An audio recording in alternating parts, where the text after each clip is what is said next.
Vamos a terminar el módulo 5 hablando acerca de la interculturalidad. Durante el último siglo, todos los expertos han considerado que los equipos de trabajo son el aspecto clave del comportamiento organizacional. Además, está comprobado que los equipos formados por integrantes de otros países y culturas enriquecen aún más el capital intelectual, sobre todo en comparación con las organizaciones que solo cuentan con integrantes de un mismo entorno cultural. Pero hacer que estos equipos tengan un alto rendimiento requiere no solo de liderazgo, sino de un conocimiento profundo, experiencia y sensibilidad acerca de las dinámicas interculturales. Y si crees que esto solo es interesante para las grandes multinacionales o las empresas que realizan operaciones internacionales, olvídalo. La multiculturalidad enriquece incluso a pymes con un puñado de empleados. Piensa, por ejemplo, en socios extranjeros, en proveedores internacionales o cualquier cliente de otra nacionalidad que consume tus productos o servicios. A mayor diversidad de empleados se requiere un trabajo en equipo más intenso. Asimismo, los líderes requieren habilidades individuales distintas y adicionales para gestionar estos equipos. Una ventaja es la tecnología y las telecomunicaciones, que son cada vez más globales, lo que mantiene competencias técnicas más o menos estándares de los integrantes. Sin embargo, una desventaja es que se requiere un rol de gestión de recursos humanos mucho más estratégico. Pero esta no es la única dificultad. Nuestra experiencia en la consultoría nos ha revelado los 5 errores más comunes que cometen las organizaciones al gestionar la multiculturalidad. Primero, falta de comprensión de la diversidad cultural. Segundo, elección de canales de comunicación equivocados o su uso ineficiente. Tercero, fracaso para integrar la diversidad y crear identidad de grupo. Cuarto, mala coordinación de los integrantes para desarrollar las actividades. Y quinto, dirección ejecutada por managers inapropiados para equipos multiculturales o managers que se oponen al cambio. Los primeros 4 errores más o menos se explican por sí solos, pero atendiendo al quinto surge la pregunta: ¿esto quiere decir que para liderar equipos multiculturales se requieren competencias específicas? La respuesta es sí. Para desarrollar competencias interculturales debemos atender a las preguntas: ¿qué son? ¿Por qué se requieren? ¿Y cómo se desarrollan? Comencemos con lo que son. Se trata de desarrollar habilidades para construir relaciones y compromiso a través de la cultura. Requiere lidiar con la incertidumbre y con situaciones poco familiares. Asimismo, supone tener en cuenta los valores y la forma de pensar de los demás. Y por último, adaptarse a diversos tipos de comunicación. Ahora, ¿por qué se requieren? Porque existe un innegable contexto global de los negocios, lo que implica una gestión creciente de la diversidad, tanto externa, incluyendo a todos los stakeholders, como interna, aprovechando los equipos y ambientes de trabajo multiculturales. Y se requieren también porque son necesarias para gestionar correctamente las estrategias de ingreso en mercados internacionales, como las fusiones y adquisiciones, joint ventures, alianzas o los proyectos internacionales. Por último, en la siguiente slide tienes unos cuantos ejemplos para comprender acciones con el fin de desarrollar competencias interculturales, como la experiencia en otros países, la formación acerca de otras culturas o habituarse al management intercultural. Comprendido lo anterior, podemos apoyarnos en la inteligencia emocional para centrar la atención en 3 áreas personales que serán la base sobre la que se construyan las competencias interculturales. Se trata del área cognitiva, es decir, ser conscientes de lo que sabemos acerca del trabajo en ambientes multiculturales; la afectiva, que incluye las emociones que sentimos y que sienten los otros; y la del comportamiento, que se refiere a las reacciones y decisiones que toman los integrantes del equipo. Si estas 3 áreas personales están suficientemente desarrolladas, podemos comenzar a ejercitar las principales habilidades interculturales que las tienes a continuación. Comencemos con la construcción del compromiso.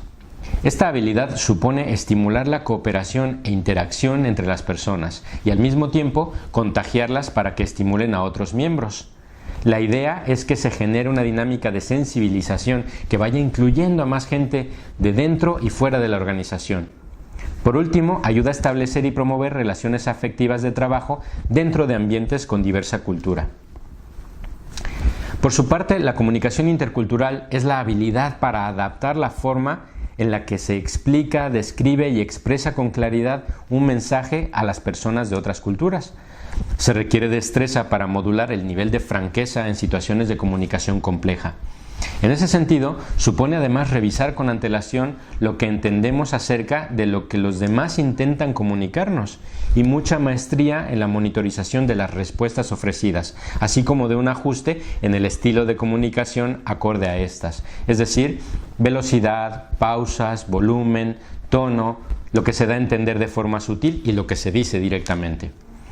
En lo que respecta a la sensibilidad intercultural, se deben reconocer los valores propios y los de los demás. Igualmente, ser creativo en el desarrollo de soluciones conciliadoras de puntos de vista opuestos y entender múltiples perspectivas sobre situaciones y comportamientos. El manejo de la incertidumbre implica capacidad para responder con flexibilidad y trabajar con eficacia en situaciones culturales nuevas y con gente nueva. Asimismo, requiere tener la habilidad de modificar puntos de vista, perspectivas, comportamientos y prioridades. Por último, es crucial no estresarse ni ponerse nervioso ante diferentes creencias, hábitos, valores y maneras de comunicar. Todo esto no es mera teoría. En el día a día surgen muchos conflictos. Simplemente piensa en las dificultades de comprensión cuando los miembros de un equipo trabajan en un idioma distinto a su lengua materna. Si esto provoca bastantes confusiones, malentendidos e imprecisiones, multiplica por 10 cuando se trata de cuestiones culturales. Veamos algunos ejemplos.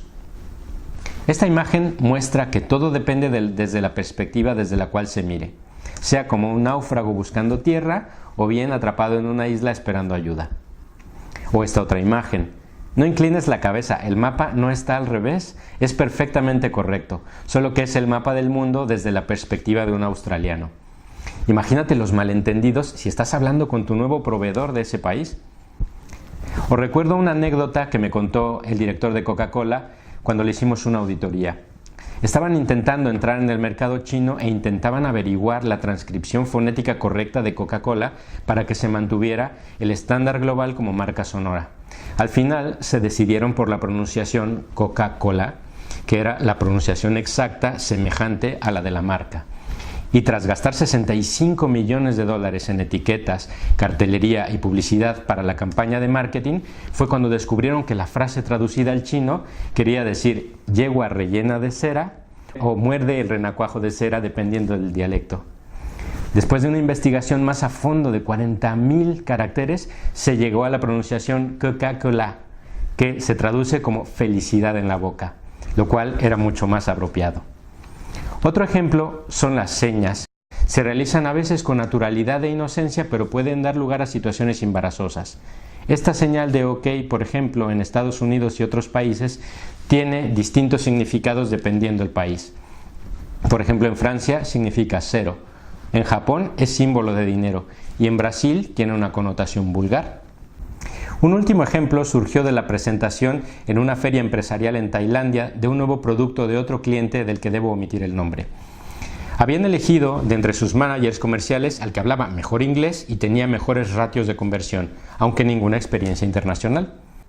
Comenzó a presentar el producto en aquella ocasión haciendo una exposición magistral con bastante soltura y claridad, reflejando absoluta convicción sobre la calidad de su producto. Sin embargo, se percató de que había una mujer en la primera fila que hacía gestos raros. Al final de la charla y de la ronda de preguntas y respuestas, se dirigió al comité organizador exponiendo airadamente el caso de la mujer y protestando por la gentuza que habían permitido asistir al evento.